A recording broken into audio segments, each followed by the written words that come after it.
నిన్న హెచ్సియుకు సంబంధించి హెచ్సియులో ఆ చెట్ల నరికివేత ప్రకృతి విధ్వంసం మీద వటా ఫౌండేషను హైకోర్టులో పిటిషన్ వేసింది. నిన్న అది విచారణకు వచ్చింది. సో అది వాదనలు విని ఏం చేసింది కోర్టు మధ్యాహ్నం తర్వాత, ఇవాళ మీరు మొత్తం చెట్లు నరకడం అనేది కంప్లీట్గా ఆపేయాలి, ఏం పనులు చేయొద్దు అక్కడ, అసలు కంప్లీట్గా వర్క్స్ అన్ని ఆపేసేయాలి, రేపు మళ్ళీ వాదనలు వింటాం, తర్వాత ఆదేశాల తర్వాతనే ఏమైనా వేయాలి కానీ అప్పటి వరకు ఏం చేయొద్దు అని చెప్పి నిన్న ఆల్మోస్ట్ 3 ఆ టైంలో ఆర్డర్స్ వచ్చినాయి కోర్టు నుంచి. కానీ మనం ఏం చెప్పింది, హైకోర్టు ఆదేశాలను కూడా పట్టించుకోలే, చెట్ల తొలగింపు ఆపాలన్న న్యాయస్థానం గురువారం ఏ పనులు చేయొద్దని ఆదేశం, కోర్టు చెప్పినా కూడా ఆగని పనులు, సర్కారు తీరుపై విద్యార్థుల ఆగ్రహం. కోర్టు 3 గంటల టైంలో చెప్పింది చేయొద్దు, మీరు అవి తవ్వొద్దు, చెట్లు నరకొద్దు అని చెప్పి చెప్తే వీళ్ళేం చేస్తారు, వీళ్ళు ఊరుకుంటారా?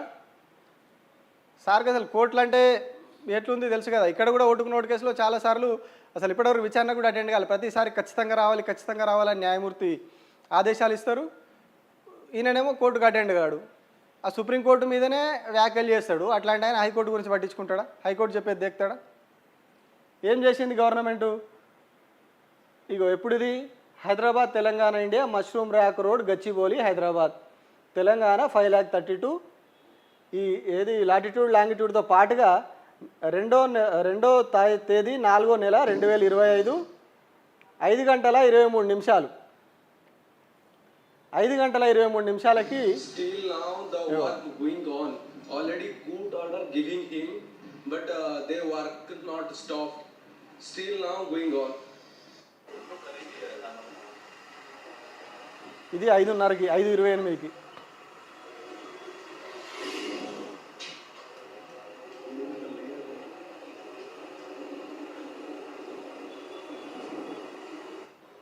ये है हमारा यूनिवर्सिटी का ईस्ट कैंपस, इको ఇక్కడ నడుస్తా ఉన్నాయి పనులు दे दिया है स्टॉप करने के लिए, फिर भी बुलडोजर इसके अंदर घुस रहा है, लाइक अभी भी जेसीबी अंदर जा रहा है. सो मतलब क्या हो रहा है ना, इसको भी एंट्री नहीं है. ఇంకోదికేమో చెట్లు నరుక్కుంటే లేస్తారు. ఇది అంటే కోట్ల గురించి మనం పట్టించుకునేది, మనం చేసేది, కోట్లకు ఇచ్చే గౌరవం రాష్ట్ర ప్రభుత్వం ఇది. కోర్టు ఆర్డర్స్ వచ్చినాక కూడా వీళ్ళు ఇట్లా పనులు చేస్తూ ఉన్నారు. సో వీటిని అడ్డుకుంటామని చెప్పి అడుగుపోయిన విద్యార్థుల మీద కేసులు పెడితే లోపలేస్తామని బెదిరించారంట విద్యార్థులందరినీ కూడా. వీడియోలు తీసే ప్రయత్నం చేసిన వాళ్ళని కూడా చేస్తే వీళ్ళు కొందరేదో రహస్యంగా అటు ఇటు పోయి వీడియోలు తీసారు. మొత్తం క్లియర్గా వీళ్ళు జీపీఎస్ లొకేషన్తో సహా జీపీఎస్ కెమెరాతో పెట్టి తీసి మరీ బయటికి రిలీజ్ చేశారు. ఇది ఖచ్చితంగా కంటెంప్ట్ ఆఫ్ కోర్ట్ అవుతుంది, కోర్టు ధిక్కారం కేసు అవుతుంది దీని మీద. మరి కోర్టు అంటే ఇక్కడ ఇంకో విషయం కూడా అర్థం కాదు, ప్రభుత్వాల విషయానికి వచ్చేసరికి కోర్టులు ఎందుకు పవర్లెస్ అవుతాయో అర్థం కాదు. కోర్టులు ఎందుకు తమ పూర్తి అధికారాలను వినియోగించలేకపోతాయా, లేకపోతే ప్రభుత్వాల విషయానికి వచ్చేసరికి కోర్టులు తమ అధికారాన్ని తగ్గించుకొని అది చేస్తాయా అనేది అర్థం కాదు. ఎందుకంటే ఇంత క్లియర్గా వీళ్ళు వైలేషన్ చేస్తూ ఉన్నారు కోర్టు ఆర్డర్స్ని, అయినా కూడా వీళ్ళు చెట్లను నరుకుతూ ఉన్నారు. బాజాప్తా దగ్గర 100 జేసీబీలు వచ్చినాయట. నిన్న కొత్తగా కూడా జేసీబీలు వచ్చినాయి లోపలికి, దగ్గర 100 మీద జేసీబీలతోటి మొత్తం చెట్లన్నీ బీకేస్తూ ఉన్నారు. కందకాలు తీస్తున్నారట, అని లేచి మట్టి కప్పేసి లోపల అగ్గి పెడుతున్నారు. అంటే బొగ్గు తయారు చేస్తున్నారు అన్నట్టు వాటితో. అందులోనే క్యాంపస్లోనే బొగ్గు కూడా తయారు చేస్తున్నారు. గ్రేటర్ హైదరాబాద్ పరిధిలో చెత్త కానీ ఇంకేది కానీ తగలబెట్టొద్దు, మంట పెట్టొద్దు, కాలుష్యం అవుతుంది అని చెప్పి ఒక ఆర్డర్ ఉంటుంది జిహెచ్ఎంసీ నుంచి. చెత్తను అసలే తగలబెట్టొద్దు అని ఒక ఆర్డర్ ఉంటుంది. కానీ అవన్నీ కూడా పక్కకు పెట్టేసి మొత్తం ఎక్కడికక్కడ ఆ చెట్లు ఇప్పుడు 3-4 రోజులు అవుతున్నాయి కదా, కొంచెం ఆరినట్టు కాగానే ఆయన లేచేస్తున్నారు, పెట్టి అక్కడనే మంట పెడుతున్నారట. లావు కట్టెలన్నీ తీసుకొని పోయి ఆ చిన్న ఇట్లాంటి చిన్న కొమ్మలు ఉంటాయి కదా, ఆకులు, అవన్నిటిని కూడా నిప్పు పెట్టేసి మొత్తం లేవల్ చేసి పడేస్తూ ఉన్నారు. అంటే కోర్టులకు మనం ఎట్లా గౌరవిస్తున్నాం? ఇంకొక విషయం ఇందులో, కోర్టు ఏం చెప్పింది గతంలో హైడ్రా విషయంలో పదే ఒక్కసారి కాదు పదే జస్టిస్ లక్ష్మణ్ గారి బెంచ్లోనే చాలాసార్లు వచ్చింది కేసు. ఆయన పదే చెప్తా ఉన్నారు వీకెండ్స్లో పనులు చేయొద్దని సుప్రీంకోర్టు జడ్జిమెంట్లు కూడా ఉన్నాయని చెప్పి ఆయన ఈ హైడ్రా కేసులో వాదనలు విన్నప్పుడు ఒక ఇష్యూల హైడ్రా చీఫ్గా ఉన్నటువంటి రంగనాథ్ని హెచ్చరించినప్పుడు ఫస్ట్ కేసులోనే చెప్పిండు. సుప్రీంకోర్టు జడ్జిమెంట్ క్లియర్గా చెప్తా ఉన్నాయి, హైకోర్టు జడ్జిమెంట్లు కూడా క్లియర్గా ఉన్నాయి. వీకెండ్స్లో, హాలిడేస్లో, సన్సెట్కి తర్వాత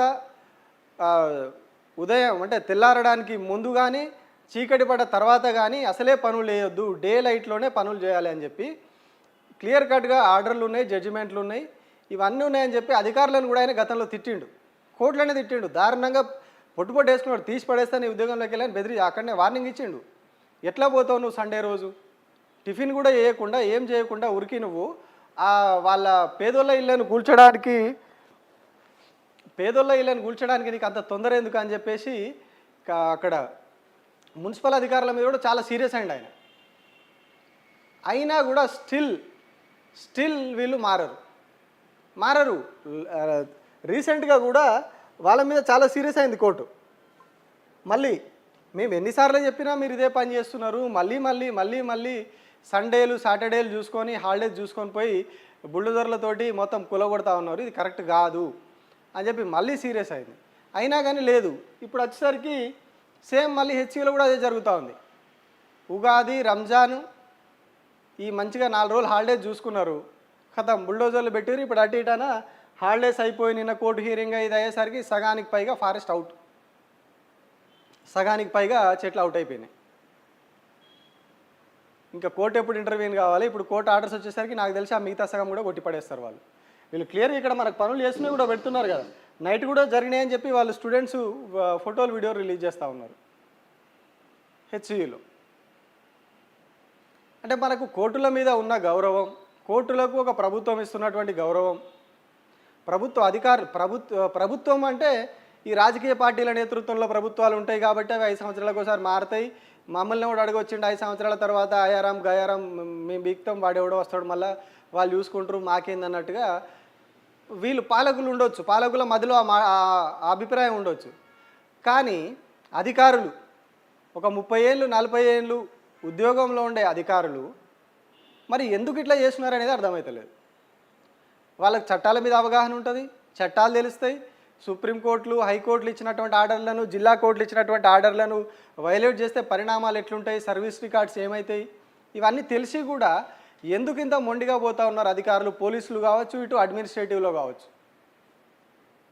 ఇంత మొండిగా క్యాంపస్లోకి పోయి విద్యార్థుల మీద నిన్న 2-3 సార్లు లాఠీ చార్జ్ చేసి విద్యార్థుల మీద వాళ్ళను ఇబ్బందులు పెట్టి అంత దారుణంగా.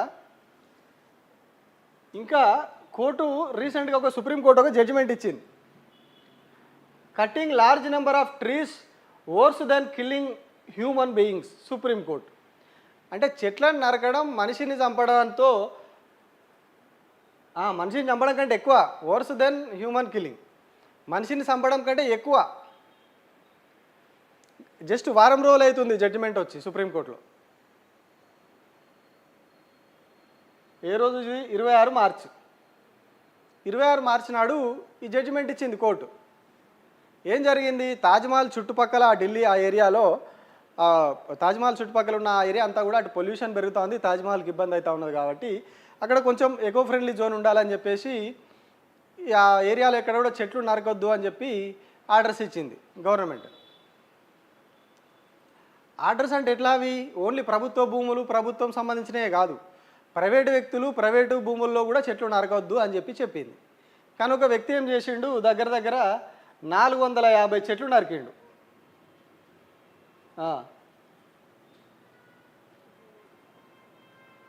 454 చెట్లను నరికిండు. ఈ తాజ్ ట్రెపీజియం జోన్ అని ఒక జోన్ క్రియేట్ చేసి ఆ జోన్లో చెట్లు నరకద్దని వీళ్ళు చెప్పారు. చెప్తే అలా 454 చెట్లు సొంత ఫామ్ హౌస్లో నరుకున్నాడు ఒక వ్యక్తి, సొంత ఫామ్ హౌస్. మరి ఆయన ఎందుకు నరికిండో 454 చెట్లు నరికిండు. ఈ విషయం సుప్రీంకోర్టుకు పోయింది. సుప్రీంకోర్టుకు పోతే ఏం చేసింది కోర్టు, గట్టిగా వేసుకొని అంత ఆ చెట్లు మళ్ళీ పెరగాలి, అవి ఇచ్చే అంత గ్రీనరీ, అవి ఇచ్చే ఆక్సిజన్ అదంతా కూడా మళ్ళీ సమతుల్యం కావాలి అంటే యాజ్ టీజ్ ఇప్పుడు నువ్వు నరికేసిన చెట్లకి సమతుల్యంగా మళ్ళీ ఆక్సిజన్ పుట్టించేంత చెట్లు రావాలి, గ్రీనరీ పెరగాలంటే 100 ఏళ్ళు పడుతుంది. ఇంకా 100 ఏళ్ళు పడుతుంది అని చెప్పి ఆయన మీద సీరియస్ అయ్యి ఒక్కొక్క చెట్టుకు ఒక్కొక్క ₹1,00,000 ఫైన్ వేసింది. ఇక్కడ చూడండి, ఒక్కొక్క చెట్టుకి ఇగో ₹1 lakh per tree for cutting 454 trees. 454 చెట్లకి ఒక్కొక్క చెట్టుకి ₹1,00,000 చొప్పున ఫైన్ వేసింది. చూడు ఎంత అమౌంట్ అవుతుందో లెక్కేసుకోరు ఇక మీరే. ఒక్క చెట్టు నరికినందుకు ₹1,00,000 ఫైన్. ఒక చెట్టు, అక్కడ 454 చెట్లు. కానీ మన 400 ఎకరాల భూమిలో, హెచ్సిలో 400 ఎకరాల భూమిలో 4,000 ఉన్నాయో, మరి 40,000 చెట్లు ఉన్నాయో.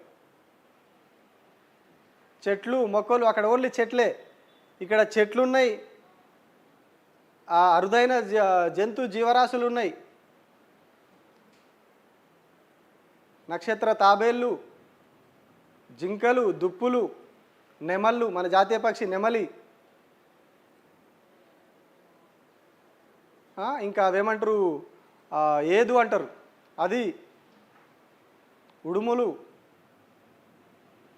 ఇట్లా రకరకాలు ఉన్నాయి. వీళ్ళు హెచ్సియుకు సంబంధించినటువంటి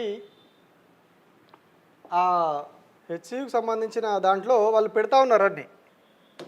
అది కూడా చూపిస్తాం మీకు. వాళ్ళు అంటే అందులో ఎంత అద్భుతమైన ఫోటోగ్రాఫ్స్ అవన్నీ చూస్తాను నిజంగా.